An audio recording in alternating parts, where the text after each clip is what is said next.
All right, Mighty Mouse UFL on the YouTube. Go subscribe, guys. Ring the bell for notifications, man. I got a lot of workout videos and training videos on here. I'm going to show you guys how a guy asked me the other day about setting up kicks and getting more power on your Thai kicks.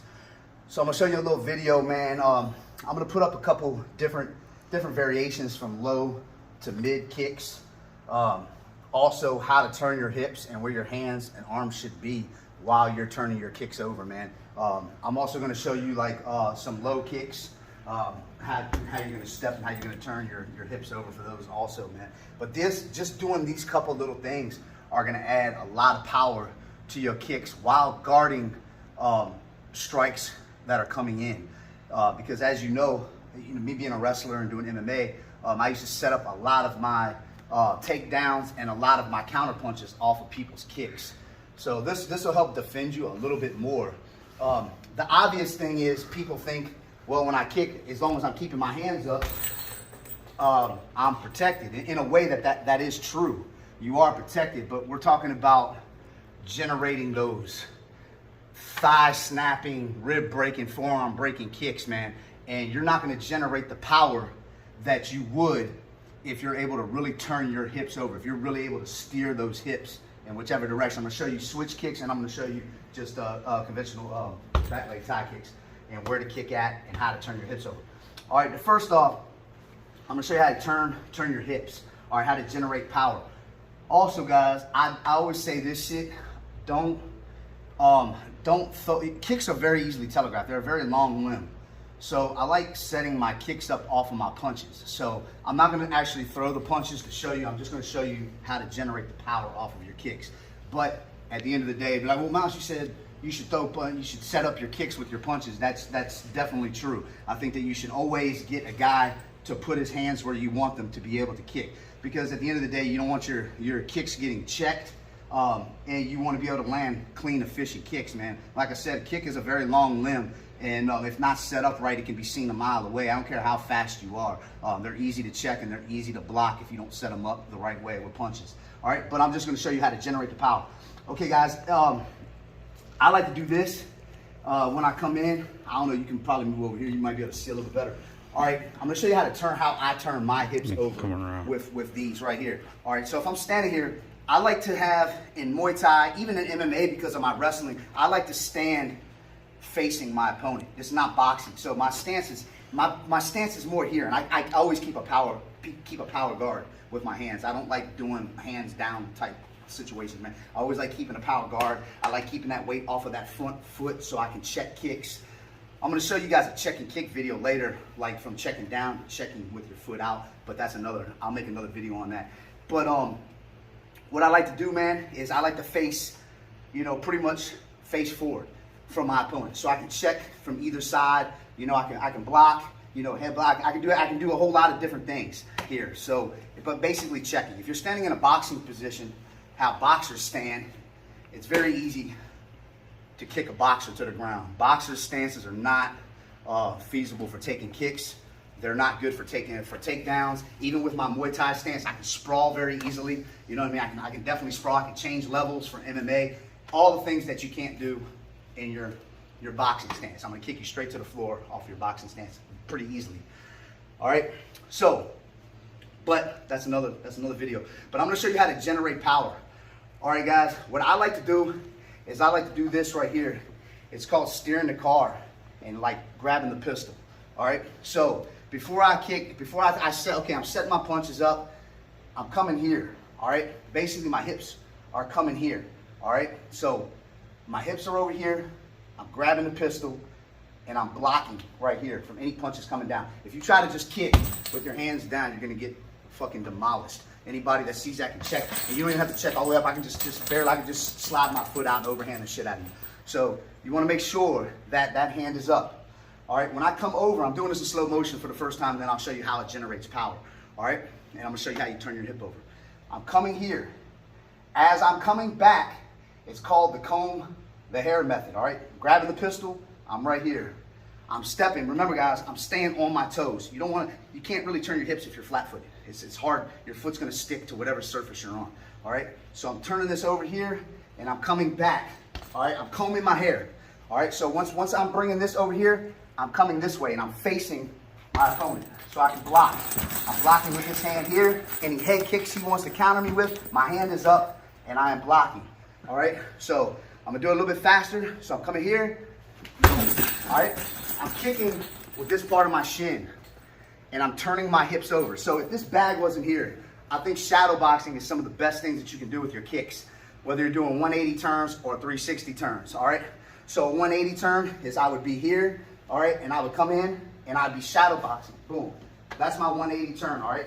That's guaranteeing that you're going all the way through your opponent, all right? A 360 turn is more feasible. I like using that more. So I'm here, so I'm coming all the way through and I'm able to come back out and check or whatever. If I miss, because with a bag, it's kind of hard to miss your kicks unless you're drunk. You know what I'm saying? So with somebody that's really moving, you know what I'm saying, I can, you know, just step my leg back. A lot of different situations can make you miss a kick. And if you miss that kick, you need to make sure that you're coming all the way through and around, or you're able to at least stop your kick and bring it back. A lot of different techniques. I like going all the way through 360 motion, coming all the way back through, facing my opponent, and being able to check, because 9 times out of 10, I always throw kicks back. So as soon as you throw a kick and you miss, I'm coming down to 1-2 and I'm throwing a kick right back at you. So you want to make sure that you're getting right back around to check a kick. All right, so I'm gonna show you a couple faster movements with this movement here, so you can see exactly where I'm at here. All right, so I'm here. All right, right here. These are a couple power kicks. All right, and again, I'm kicking with this part of my shin. All right. All right, not my foot. I'm generating power. All right, here's another thing, man. You want to club the bag with your leg. So, meaning you don't want to chamber back like you're doing karate. I don't want to bring my leg back here like I'm chambering. My leg is almost, it's like a bat, like you're swinging a bat and bringing that bitch back. All right, so I'm coming straight leg in here. See where my leg's coming back to? It's coming right back. Right here. All right, that's gonna generate a lot more power. That's more towards the middle of the body. If I'm throwing like a low, like a calf kick, a lot of people you see doing MMA doing a lot of calf kicks now because they're effective as shit, especially if you can't check them. What I like to do is I like to step towards my opponent, step on the outside of my opponent and reach like I'm reaching towards his shoulder. So if I'm standing in front of my opponent, I like to reach past him. That's blocking his punches. My arm is tucked behind my shoulder here, all right? So this would be a low calf kick, all right? Right, just like that. So I'm reaching back, reaching past my opponent, all right? That's digging into that calf hard, all right? And I'm blocking my head, just like that. All right, you want to make sure you're blocking all your kicks. Same way, see the big ass dent in the bag. Yeah. Same way with switch kicks.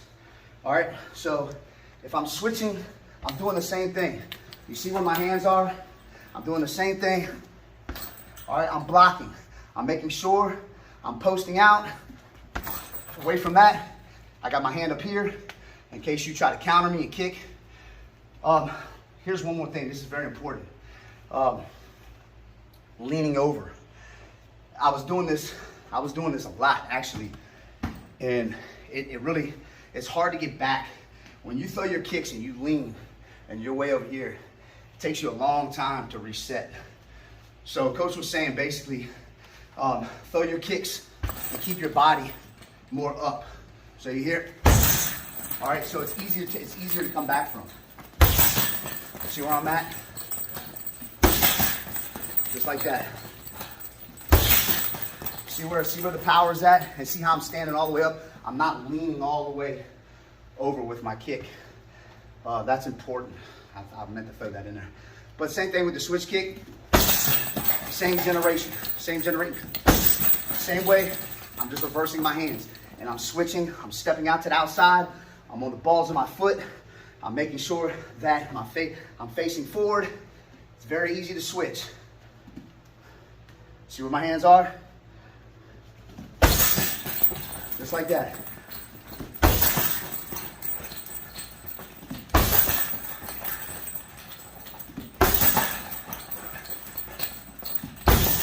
Again, don't chamber your knee. Sometimes I still do that. But don't chamber your leg back. If somebody does grab your leg and stuff, yoke that bitch back out from their arms. Like that. But that's roundhouse kicks, lows and high, and a switch kick. I'll do a video on checking kicks and setting your punches up and still turning your kicks over in another video. But I just wanted to show you how to really generate more power off of your kicks by small little things like that, turning your hips over. And you can't never get too good at this. This is always practice. So I think shadow boxing with kicks is just as important as hitting a bag. So if you don't have a bag at home, you can still get the technique down really good, if not better. Shadow boxing, man. You can learn your footwork. You can check kicks while you're standing there. You know what I mean? Shadow boxing is important, man. You know, you can move around. A lot of things that you can't really do on a bag that's sitting still. But that's the video. Appreciate you guys. Go subscribe to the station, Mighty Mouse UFL on the YouTube. My fight will be June 25th, my pro fight. It's going down, MMA. Holla at your boy, man. Peace.